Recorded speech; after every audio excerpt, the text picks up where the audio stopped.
Happy Pongal மக்களே! நாங்க இந்த பொங்கல் ஒரு vlog ஸ்டார்ட் பண்ணலான்னு இருக்கோம். சரி அதுக்கு எங்களுக்கு சப்போர்ட் பண்ணுங்க. Please do subscribe our channel. So first ஒரு கோலம் போட்டாங்க. அது எங்கள் அம்மா போட்டது. ஸோ அது காம்பேட்டிவாக இருக்கணுன்றதுக்காக நான் போட்டது அந்த வார்லி பெயிண்டிங் சும்மா சின்னதாக ஒரு கோலம் ஒன்று போட்டு வச்சுருக்கேன். Don't mind.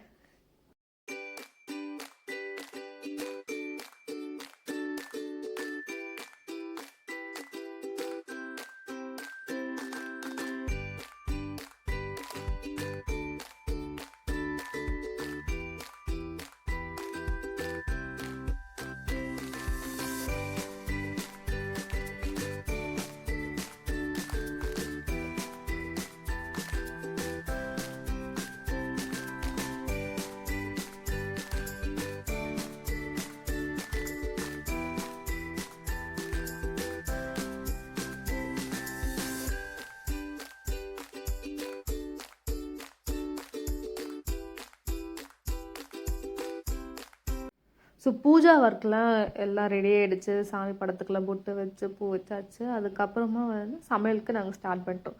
சமையலுக்கு ஃபஸ்ட்டு என்ன பண்ணிட்டோன்னா வெண்பொங்கல் வைக்கிறது ஐடியா. ஸோ அதுதான் நாங்கள் மெயின் பொங்கலை வச்சோம். வெண்பொங்கலுக்கு ஒலை ஊற்றிட்டு அதில் பால் போட்டு அரிசி போட்டோம். ஸோ அது நல்லா பொங்கி வருது. அப்போ தான் அந்த ஆஸ்பிஷியஸ் டைமுக்குள்ளே அந்த பொங்கலை நாங்கள் முடிச்சிட்டோம்.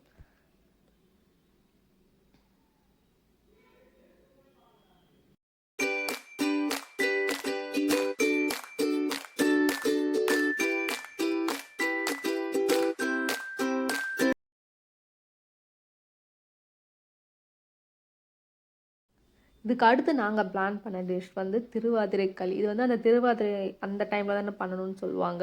பட் இது வரைக்கும் நாங்கள் இது சாப்பிட்டு பார்த்தே இல்லை. சரி, ஸ்வீட் பொங்கல் தான் எப்பவுமே செய்வோம். அதுக்கு ஒரு ஆல்டர்னேட்டிவாக இந்த வாட்டி இந்த திருவாதிரை களியை நம்ம ட்ரை பண்ணலான்ட்டு அதுக்காக அரிசி ஒரு அழகு அரிசியை நாங்கள் நல்லா ரோஸ்ட் பண்ணி எடுத்துக்கிட்டோம். அதுக்கு அடுத்து அதே அளவு அதை விட கொஞ்சம் half glass of the rice measurement. அதோட அப்போ அந்த பாசிப்பருப்பு அதுவும் நல்லா வறுத்து எடுத்து நல்லா பொன்னரமாக வறுத்து எடுத்துட்டு அதை காய விட்டாச்சு. அது நல்லா கூல்டன் ஆனதுக்கப்புறம் அதை அரைக்கணும். அதுக்குள்ளே நாங்கள் என்ன பண்ணோன்னா வெள்ளை பாகு எடுத்து வச்சுக்கிட்டோம்.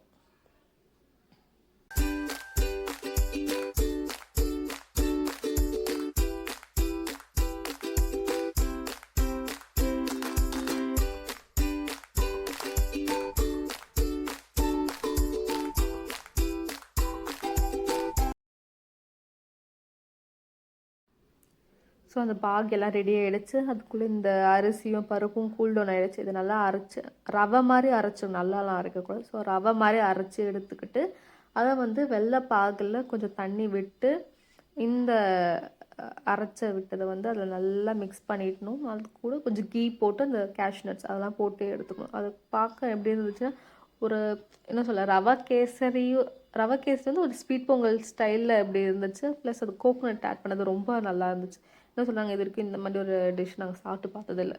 ஸோ இது ஒரு டிஃப்ரெண்ட் எக்ஸ்பீரியன்ஸ் அந்த திருவாதிரை களி ட்ரை பண்ணது.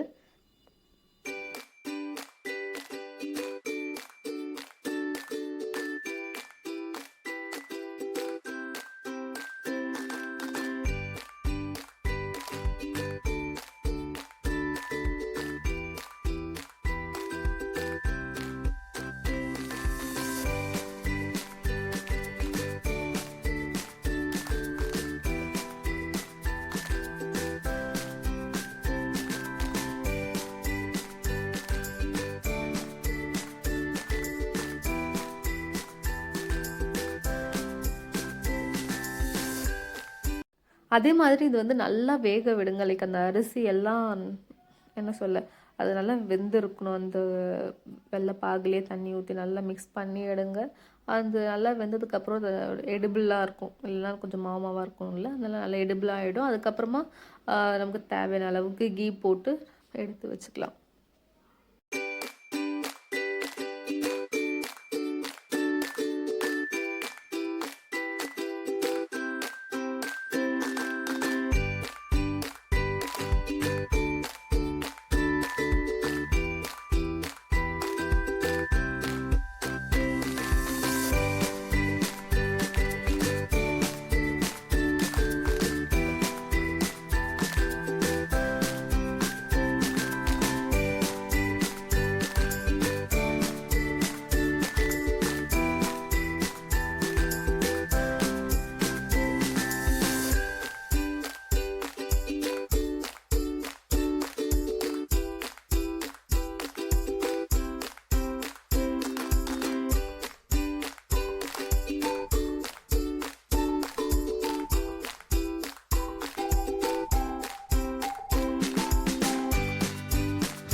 இது கூட நாங்கள் பண்ணுறது வந்து சேமியா பாயசம் ட்ரை பண்ணியிருந்தோம். சேமியா பாயசம் வந்து சேமியாவை நல்லா கீயில் ரோஸ்ட் பண்ணிவிட்டு அது கூட பாலில் ஏலக்காய் பவுடர், சுகர் அண்ட் அதில் இந்த வறுத்து இந்த சேமியாவை ஆட் பண்ணிட்டோம். அவ்வளோதான்.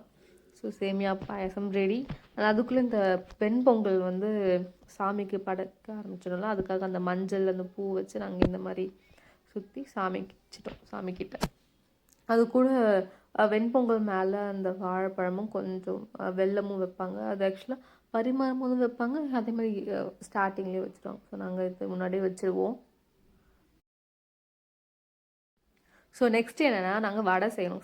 பொங்கல்லாம் ஸ்வீட் மட்டும் இருக்கக்கூடாதுல, காரத்துக்காக மெதுவடை செஞ்சோம். அதே மாதிரி மதுர் வடை செஞ்சோம், கர்நாடகா ஸ்பெஷல். ஸோ அவங்களோட ரவை வந்து டிஃப்ரெண்ட்டானது, சிரோட்டி ரவை இருக்கும். நாங்கள் அதுக்கு பதிலாக நார்மல் ரவை அது வந்து மிக்சியில் ஒரு அடி அடித்து எடுத்துக்கிட்டோம். அது ஒரு அழகு. அதே மாதிரி அரிசி மாவு ஒரு அழகு, ப்ளஸ் மைதா வந்து அது ஒரு கப் அந்த மெஷர்மெண்ட் ரெண்டும் ஒன்றா வச்சுக்கோங்க.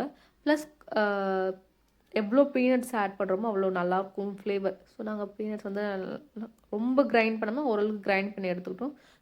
ஸோ கொஞ்சம் கடலை மாவு ஒரு அரை கப் அளவுக்கு கடலை மாவு ஆட் பண்ணிவிட்டு முடிஞ்சளவுக்கு எவ்வளோ எள்ளு போட முடியுமோ நான் போடலாம். அவ்வளோ நல்லா இருந்துச்சு.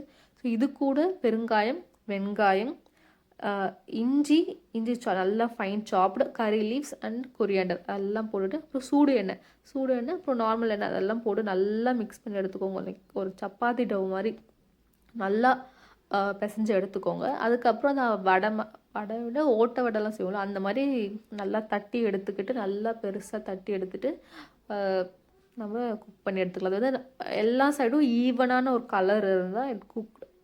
ஸோ இது ஒரு வாட்டி ட்ரை பண்ணி பார்க்கலாம். எப்பவும் போல் மசால் வடை செய்கிற மாதிரி இதுவும் ஒரு வாட்டி ட்ரை பண்ணலாம். லைக் ரொம்ப மாவு கண்டென்ட் இருக்காது. அதே மாதிரி இது எண்ணெயும் அவ்வளோ எடுக்கலை.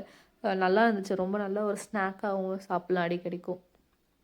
ஸோ இது செஞ்சுட்டு இருக்கும் போதே நமக்கு அந்த கிரவுண்டு வெஜிடபிள்ஸ் அதெல்லாம் இருக்கும்ல, அந்த கிழங்கு, கேரட், சக்கரவள்ளி அதெல்லாம் போட்டு அம்மா ஒரு கூட்டு வச்சுட்டாங்க. அந்த கூட்டு கூட இன்னொன்று ஒரு சைடில் மெதுவடையும் போட்டு எடுத்தாச்சு. மெதுவடையும் செஞ்சாச்சு.